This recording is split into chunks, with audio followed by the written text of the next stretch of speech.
Hello बच्चों, कैसे हो आप लोग। उम्मीद है बहुत अच्छे होंगे और बहुत मन लगा के पढ़ाई भी कर रहे होंगे। तो आज की क्लास में हम लोग बिहार बोर्ड क्लास 6 के हिंदी के चैप्टर 10 को पढ़ेंगे, साथ में क्वेश्चन आंसर भी करेंगे। चैप्टर 9 तक ऑलरेडी हम लोग कंप्लीट कर चुके हैं। तो चैप्टर 10 है भीष्म की प्रतिज्ञा। यह एक नाटक है जिसके पात्र हैं एक शांतनु जो हस्तिनापुर के सम्राट है, एक है भीष्म जो हस्तिनापुर के युवराज है, और एक है दासराज जो निषादों की राजा है, और एक है सत्यवती जो दासराज की पुत्री है। सैनिक, द्वारपाल, देवगन और सत्यवती की सखिया, ये सारे जो है इस कहानी के, इस नाटक के जो है पात्र है। पहला दृश्य है, जगह है, स्थान यमुना के निकटवर्ती प्रांत में निषादों के राजा दासराज का निवास स्थान। दासराज बोलते हैं, भरत कुल के श्रेष्ठ हस्तिनापुर के महाराज शांतनु का स्वागत है, जिसका स्वागत करने में देवराज इंद्र भी अपने को समेट नहीं पाते। उनका स्वागत निषादों का यह छोटा सा सामंत किस साहस से करे, फिर भी इस झोपड़ी में आपका स्वागत है महाराज। तो दासराज जो है वो हस्तिनापुर के महाराज शांतनु का स्वागत करते हैं। शांतनु बोलते हैं, आप मेरे मित्र हैं दासराज, आप देश के अत्यंत प्राचीन जाति के राजा हैं। आपके पूर्वज निषाद राजगुह को भगवान रामचंद्र का सखा होने का गौरव प्राप्त है। मैं इस संबंध को, इस स्नेह सूत्र को और भी दृढ़ बनाने के विचार से यहाँ आया हूँ। और शांतनु अपने आने का जो कारण है वो बताते हैं कि आप इस देश के अत्यंत प्राचीन जाति के राजा हैं, और आपके जो पूर्वज थे निषाद राजगुह, वो भगवान रामचंद्र, उनको जो है भगवान रामचंद्र का सखा होने का गौरव प्राप्त हुआ था। इसलिए मैं आपसे संबंध को, स्नेह सूत्र को और भी दृढ़ बनाने के विचार से यहाँ आया हूँ। दासराज बोलते हैं, यह मेरा सौभाग्य होगा राजन, आप आज्ञा दें। शांतनु बोलते हैं, आपकी परम सुंदरी कन्या योजना गंधा सत्यवती को मैं हस्तिनापुर की राजरानी बनाना चाहता हूँ। और यह बताते हैं कि मैं आपकी कन्या जो है सत्यवती, उनको मैं हस्तिनापुर की राजरानी बनाना चाहता हूँ। दासराज बोलते हैं, यह मेरा परम सौभाग्य होगा महाराज, परंतु हस्तिनापुर का राजरानी पद का बोझ यह निषाद कन्या कैसे उठा सकेगी। तो दासराज बोलते हैं, यह तो मेरे लिए परम सौभाग्य की बात है, लेकिन जो ये महारानी का, राजरानी का पद जो है, इसका बोझ एक निषाद कन्या कैसे उठा सकेगी। शांतनु बोलते हैं, आपकी कन्या नारी रत्न है दासराज, वह संसार के बड़े से बड़े सम्राट की राजरानी होने के योग्य है। अपनी सुंदरता से उर्वशी और मेनका को भी लजाती हुई वह इंद्रपुरी की शोभा बढ़ा सकती है। फिर इस विवाह से दो जातियों का हृदय भी जुड़ेगा। निषाद हमारे मित्र बनकर हस्तिनापुर के राज्य की शक्ति बढ़ाएंगे, आप संकोच ना करें। ठीक है। फिर यह बोलते हैं कि आपकी जो कन्या है वो कहीं की भी राजरानी होने के योग्य है, और उसकी सुंदरता जो है वो स्वर्ग की जो मेनका और उर्वशी अप्सरा थी उसको भी लजाती है, और इंद्रपुरी की शोभा बढ़ा सकती है। इतना इनके अंदर गुण है, इतनी सुंदरता है। दासराज बोलते हैं, संकोच नहीं महाराज, मेरी बेटी हस्तिनापुर की राजरानी बनेगी, यह तो मेरे लिए गर्व का विषय होगा। भरत कुल के संबंध होने से मेरा गौरव बढ़ेगा ही। परंतु शांतनु बोलते हैं, परंतु क्या निषादराज। दासराज बोलते हैं, परंतु मैं नहीं चाहता कि मेरी कन्या की संतान हस्तिनापुर के युवराज के सामंत बने। वीरों में श्रेष्ठ, अस्त्र विद्या में पारंगत युवराज देवव्रत के रहते हुए दूसरा और रास्ता ही क्या है। शांतनु बोलते हैं, साफ कहिए आप कहना क्या चाहते हैं, मैं समझा नहीं। तो वो दासराज बोलते हैं कि मैं ये नहीं चाहता कि मेरी कन्या की जो संतान हो वो युवराज की सामंत बने, ऐसा मैं नहीं चाहता। तो शांतनु पूछते हैं कि आप साफ साफ कहिए कि आप कहना क्या चाहते हैं। दासराज बोलते हैं कि मैं चाहता हूँ कि राजन कि आपके बाद सत्यवती का पुत्र हस्तिनापुर के राजगद्दी पर बैठे, नहीं तो इस विवाह का केवल एक अर्थ होगा, या तो सत्यवती की संतान के लिए दासता अथवा बलवान के साथ शत्रुता।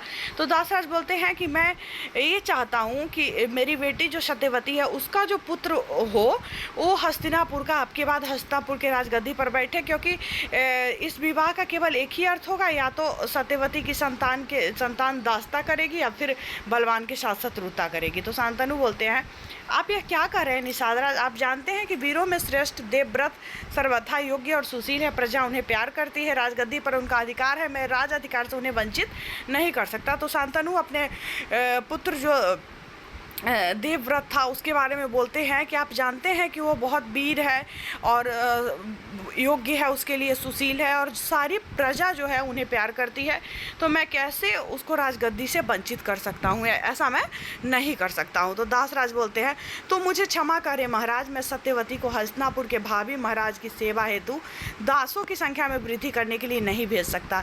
यह आपकी महानता है कि आपने निषादों से मित्रता और प्रेम का नाता जोड़ना चाहा है, परंतु देवव्रत या उसकी संतान भी इतनी ही उदार होगी, इसका विश्वास मैं कैसे करूं। तो बोलते हैं कि मैं जानता हूँ कि मतलब आप जो है अच्छे हैं, महान हैं, आप निषादों से मित्रता और प्रेम से नाता जोड़ना चाहते हैं, लेकिन मैं ऐसा कैसे विश्वास करूँ कि देवव्रत या उनकी संतान जो होगी वो भी वैसी ही होगी आपकी तरह उदार। तो शांतनु बोलती है ठीक कह रहे हैं निषादराज, लेकिन आपका कहना मानने का अर्थ है युवराज देवव्रत के साथ अन्याय। मैं अपने देवता तुल्य पुत्र के साथ ऐसा अन्याय नहीं कर सकता। तो वो बोलता है आप जो बोल रहे हैं सो ठीक बोल रहे हैं, लेकिन मैं अपने देवता तुल्य पुत्र के साथ जो है वो न्याय नहीं कर सकता।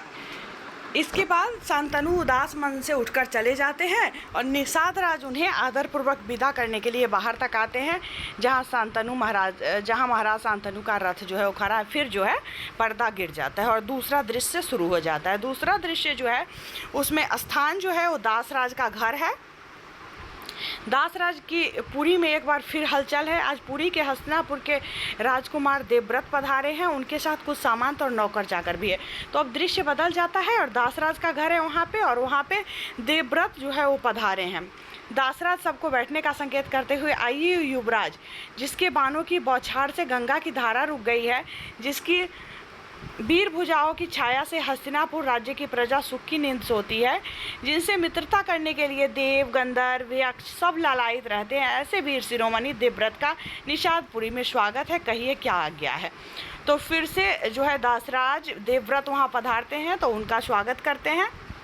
देवव्रत बोलते हैं निषादराज, मैं आज्ञा देने नहीं आया हूँ, आपसे प्रार्थना करने आया हूँ।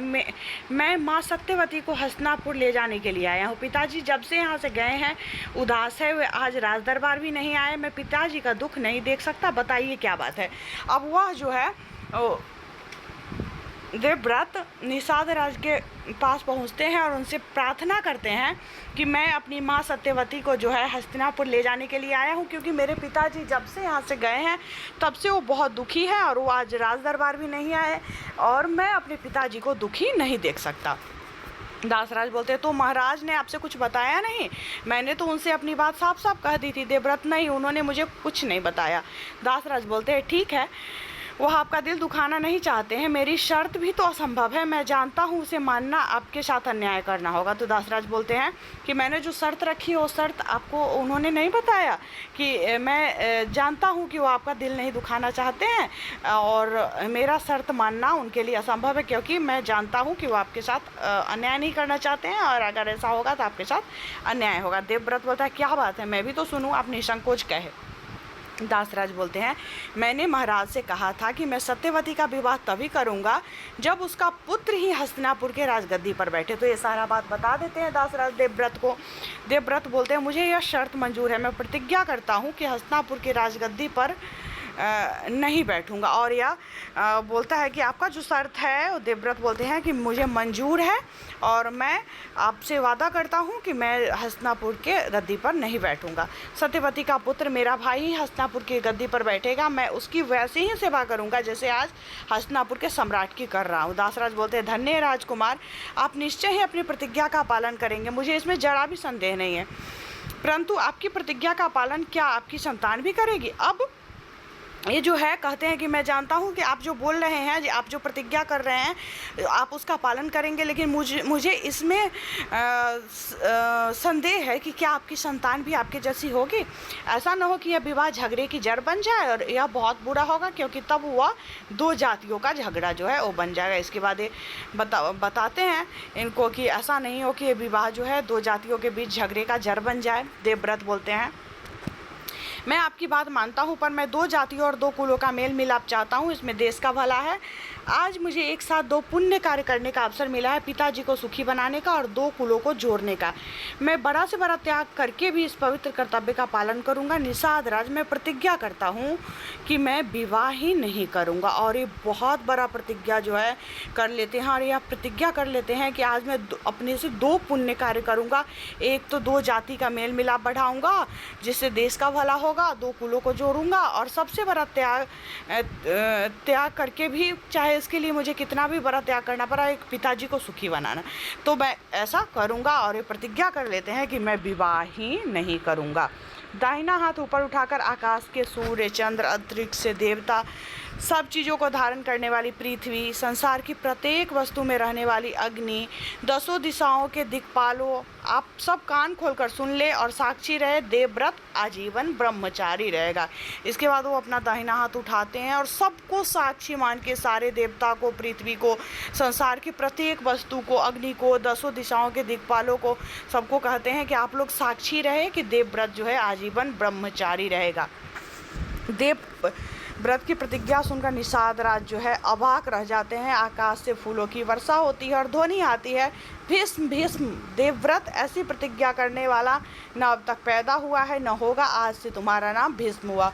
और इसी प्रतिज्ञा की वजह से फूलों की वर्षा होने लगती है और ध्वनि आती है ऊपर से, भीष्म भीष्म, देवव्रत ऐसी प्रतिज्ञा करने वाला आज तो कोई पैदा ही नहीं हुआ है, आज से तुम्हारा नाम जो है वो भीष्म हुआ। तो इनका नाम जो देवव्रत था वो बदल के भीष्म हो जाता है। दासराज प्रसन्न होकर, मुझे अब कुछ नहीं कहना है युवराज, मुझे महाराज शांतनु की आज्ञा सिरोधार्य है। भीष्म बोलते हैं ठीक है, तो बुलाइए माता जी को, बाहर रथ तैयार है, मैं उन्हें साथ ले जाऊंगा। सखियों से घिरी सत्यवती घर से निकलती है और भीष्म सत्यवती का पैर छूते हैं और फिर पर्दा जो है गिर जाता है। ठीक है, वंशीधर श्रीवास्तव जी ने इसको लिखा है। शब्दार्थ है प्रतिज्ञा का, प्रतिज्ञा का अर्थ होता है शपथ। पारंगत का अर्थ होता है निपुण। सामांत का अर्थ होता है जमींदार। अस्त्र, जो फेंक कर चलाया जाने वाला हथियार होता है उसे अस्त्र बोला जाता है। श्रेष्ठ का होता है उत्तम, और सम्राट का अर्थ होता है राजा। अब हम लोग अभ्यास प्रश्न को कर लेते हैं, तो मैं बोल के लिखवा देती हूँ, आप लोग लिख लीजिए। और मैं हर क्लास में बोलती हूँ कि अगर आप लोगों को लिखने में इस तरीके से दिक्कत हो तो आप मुझे कमेंट में बोल सकते हैं, तो मैं फिर कोशिश करूँगी कि आप लोगों को लिख कर ही करवा दूँ क्वेश्चन आंसर। ठीक है, तो पहला क्वेश्चन है, शांतनु कहाँ के महाराज थे? तो शांतनु हस्तिनापुर के महाराज थे। दूसरा क्वेश्चन है, निषाद राज ने राजा से अपनी कन्या के विवाह के लिए क्या शर्त रखी? निषाद राज ने राजा से अपनी कन्या के विवाह के लिए शर्त रखी कि मेरी पुत्री से उत्पन्न बालक ही राजगद्दी पर बैठेगा, तब हम अपनी कन्या का विवाह जो है आपके साथ करेंगे। तीसरा क्वेश्चन है, राजा को निषाद राज की शर्त मानने में क्या कठिनाई थी? राजा को देवव्रत नामक एक पुत्र थे जो महान योद्धा थे, उसमें राजा होने के सारे गुण वर्तमान थे। निषाद राज की शर्त मानकर देवव्रत के साथ अन्याय होता, राजा से देवव्रत के प्रति अन्याय करना असंभव था, यही कठिनाई थी। नेक्स्ट है, देवव्रत से हस्तिनापुर की गद्दी पर नहीं बैठने की प्रतिज्ञा क्यों की? देवव्रत ने हस्तिनापुर के गद्दी पर नहीं बैठने की प्रतिज्ञा क्यों की? देवव्रत जो थे महान पितृभक्त थे, वे अपने पिता को उदास नहीं देखना चाहते थे, अतः उन्होंने पिता के दुख को दूर करने के लिए ऐसी प्रतिज्ञा ली। देवव्रत का नाम भीष्म क्यों पड़ा? जब देवव्रत ने निषाद राज के सामने भीष्म का मतलब होता है कठिन प्रतिज्ञा करते हैं कि मैं आजीवन विवाह नहीं करूंगा, उस समय देवताओं ने उनका नाम जो है वो भीष्म रख दिया। नेक्स्ट है, देवव्रत ने दासराज की शर्त क्यों मान ली? सही कथन के आगे सही का निशान लगाइए। इसका सही कथन होगा, वह अपने पिताजी को सुखी देखना चाहते थे, घ। ठीक है, सातवां है, शांतनु जो है वो हस्तिनापुर के सम्राट थे। भीष्म जो है वो हस्तिनापुर के युवराज थे। दासराज निषादों के राजा थे।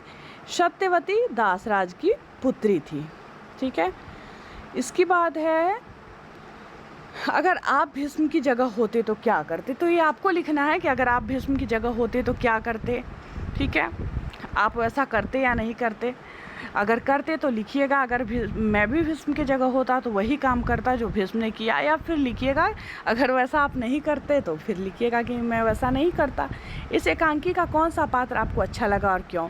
इस एकांकी के पात्रों में देवव्रत मुझे बहुत अच्छा लगा, क्योंकि अपने पिता की खुशी के लिए उन्होंने अपना सब कुछ त्यागने की प्रतिज्ञा कर ली। हस्तिनापुर को वर्तमान में क्या कहा जाता है? दिल्ली। ठीक है। दासराज की शर्त आपको उचित या अनुचित लगी? क्यों? दासराज का शर्त उचित ही था, क्योंकि अगर बिना शर्त के शांतनु से सत्यवती का विवाह होता तो राजगद्दी के लिए कलह अवश्य होता। अतः हस्तिनापुर के कलह के केंद्र से बचाने के लिए उन्होंने ऐसी शर्त जो है वो रखी। ठीक है। इसके बाद है इसका वाक्य प्रयोग द्वारा अंतर बताना है। जैसे कुल, एक हर्षुकार है, एक हर्षु है, एक दुर्गु है। तो हर्षु में होगा कुल कितने रुपए हैं। ठीक है, इसका वाक्य। और कुल, गंगा के दोनों कूलों पर शहरें हैं। ठीक है। इसके बाद है नारी।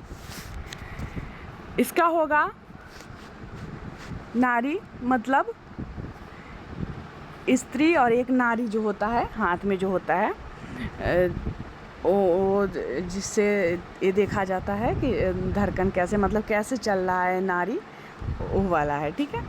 तो इसका वाक्य बना देना है। जैसे नारी खूबसूरत है, उसकी नारी चल रही है। ठीक है। इसके बाद है अस्त्र और शस्त्र। अस्त्र, गदा एक अस्त्र है। शस्त्र, बाण फेंककर चलाने वाला शस्त्र है। ठीक है। पूरी, एक दीर्घिकार है, पूरी में हर्षुकार है और एक में दुर्गुकार है। तो हर्षु वाले में होगा द्वारिका शहर को द्वारिकापुरी कहते हैं। और पूरी, भोज की व्यवस्था पूरी कर ली गई है। सेवा, सेवा नौकर मालिक की सेवा करता है। और शुश्रूषा, पुत्र पिता का शुश्रूषा करता है। ठीक है। इसके बाद है निवास स्थान में योजक चिन्ह लगे हुए हैं। इस तरह के अन्य उदाहरण पाठ से चुनकर लिखिए। जैसे निवास स्थान के बीच में योजक चिन्ह है, उसी तरह से और भी शब्द जो है वो लिखना है। ठीक है। तो जैसे महाराज, युवराज, निषादराज, दासराज, इसी तरह सत्यवती, कर्णवती, मायावती, दुर्गावती, हस्तिनापुर, दानापुर, समस्तीपुर, मुजफ्फरपुर, द्वारपाल, धर्मपाल, देवपाल, भंडारपाल। ठीक है। राजरानी, माता पिता, गौरी शंकर, भैया भाभी, इंद्रपुरी, धर्मपुरी, जनकपुरी, काशीपुरी। ठीक है। इसके बाद इस एकांकी का अभिनय बाल सभा में कीजिए। तो ये अभिनय करके, नाटक करके दिखाना है। महाभारत के कुल महारथियों का नाम मालूम कीजिए। ठीक है। इस पर महाभारत में कितने महारथी थे उनका नाम मालूम करना है, नाम मालूम करके लिखना है। ठीक है। इसके बाद हम लोग जो है चैप्टर 11 करेंगे। चैप्टर 11 है सरजू भैया, जिसको राम वृक्ष बेनीपुरी ने लिखा है। तो आप लोग मुझे कमेंट में ज़रूर बताएंगे कि आप लोगों को मेरा क्लास कैसा लगा, और क्वेश्चन आंसर करने में अगर समस्या हो रही है, जब मैं बोल के करवाती हूँ तो अगर समस्या हो रही है तो मुझे कमेंट में बताइए, मैं लिख के करवा दूँगी। और अगर कोई समस्या नहीं है तो फिर आराम से आप लोग लिख सकते हैं। वीडियो को पीछे कर करके आप 2 बार 3 बार सुन के भी लिख सकते हैं, क्योंकि आप लोग 6 क्लास में चले गए हैं तो मेरे हिसाब से सुन के आसानी से लिख सकते हैं। लेकिन फिर भी अगर आपको समस्या है तो आप मुझे कमेंट में ज़रूर बताइएगा। तो मिलती हूँ फिर आप लोगों से मैं नेक्स्ट क्लास में। तो जो भी चैनल पे नए आ रहे हैं ना, चैनल को सब्सक्राइब कर लीजिएगा, साथ में बेल आइकन को प्रेस कर लीजिएगा, ताकि जब भी मेरा नया वीडियो आएगा तो उसका नोटिफिकेशन आप तक पहुंचेगा। वीडियो पसंद आया होगा तो लाइक ज़रूर करिएगा। और मिलते हैं फिर नेक्स्ट क्लास में, तब तक के लिए बाय बाय।